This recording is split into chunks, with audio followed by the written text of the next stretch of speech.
when it goes to take off, the takeoff procedure, it spins all the props twice at a high RPM to make sure that they're locked on properly before it takes off. You ready? Clear.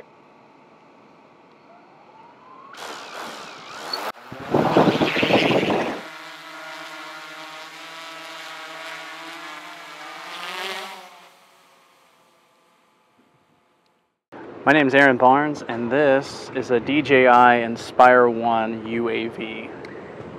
Looks kind of fancy. It is. It's fairly fancy. The capabilities and the sensors it has on board are copious. What's that stuff hanging down from it? Is that the camera? So this unit here is an independent gimbal system that holds a gyro-stabilized camera system. And its job is to hold the camera perfectly level no matter how it's oriented. So it stays on what you're pointing it at. Correct. And this is a little bigger model. Tell us more about it. What are its capabilities? Well, the Inspire 1 has a lot of capabilities as far as maneuverability. The most important one that most people notice is that it has an actuator here in the middle.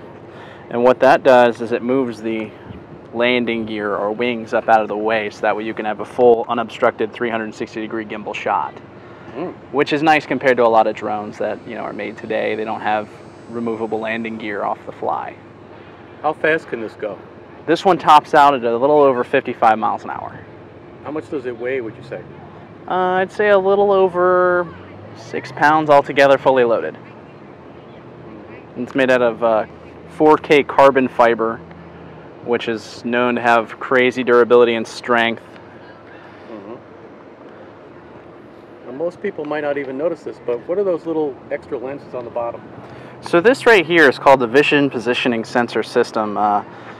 What it's designed to do is to map the ground when there's no GPS satellite signal available, so that way it'll track the ground and stay perfectly stable. So you have two sonar sensors in pair tandem right here, and then you have an imagery camera which actually maps the ground visually, and then sonar covers the other spectrum. What does that imply for its capability? Well, improved stability for one. If you fly into a place where you have an issue with GPS signal because there's cloud coverage, solar flares, whatever excuse they can come up with of why it didn't work, the VPS will kick in and take over as a safety precaution to keep it from flying into whatever. It knows where it's supposed to be and it stays there within a certain tolerance. Can you shoot fairly high-res photos with that? This proprietary camera system shoots all the way up into 4K at 30 frames per second, which is currently the highest consumer rating for resolution on most TVs. So it's HD?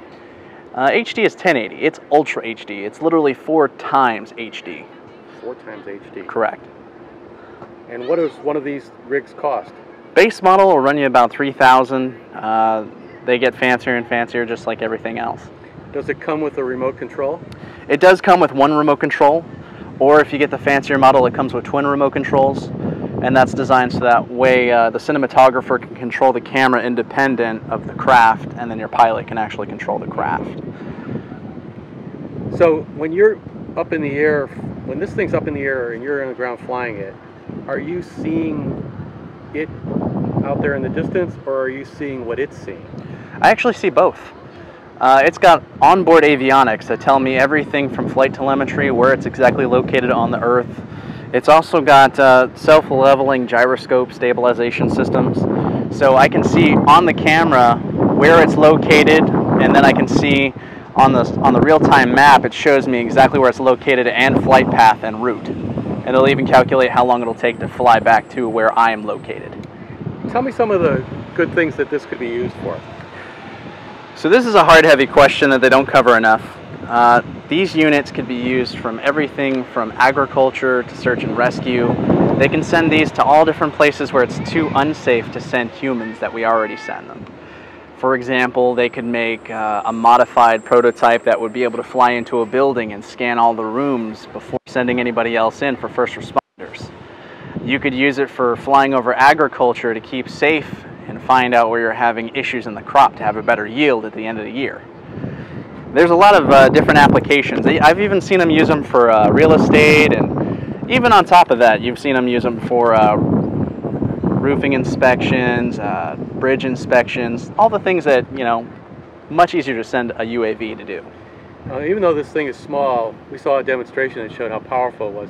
Could you just give me some of the specs on that? I mean, like how fast can it go straight up, and how fast can it go? So upward velocity or vertical lift, the fastest it can lift is 15 miles per hour straight up. Forward velocity or travel, 45, with good wind, 55. And the great thing about these UAVs is it's not like a typical helicopter. A typical helicopter only has 2 rotors and it can only stabilize on 1 plane. What's great about this is that it's got 4 rotors, so it really doesn't technically have a front. It can maneuver in any direction as if it was the front. Mm-hmm. Do you ever get confused flying it?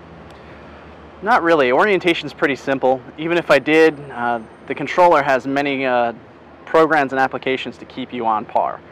Even if it does get out of orientation from eyesight, the controller shows you a nose cone of what the camera actually views and what the camera is facing towards.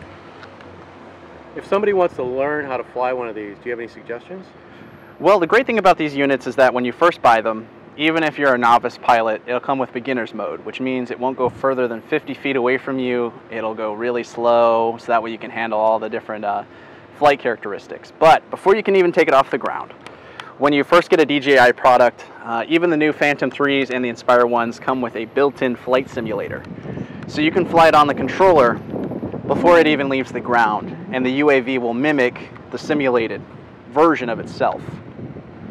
It takes about, I'd say, 15 minutes to really just get it off the ground and really understand how it operates. I would suggest they run the simulator multiple times before they send something this expensive into the air without knowing what they're doing. How much training have you, how many hours do you have in the air on this thing? On this specific unit, I have over 3,000 flight hours.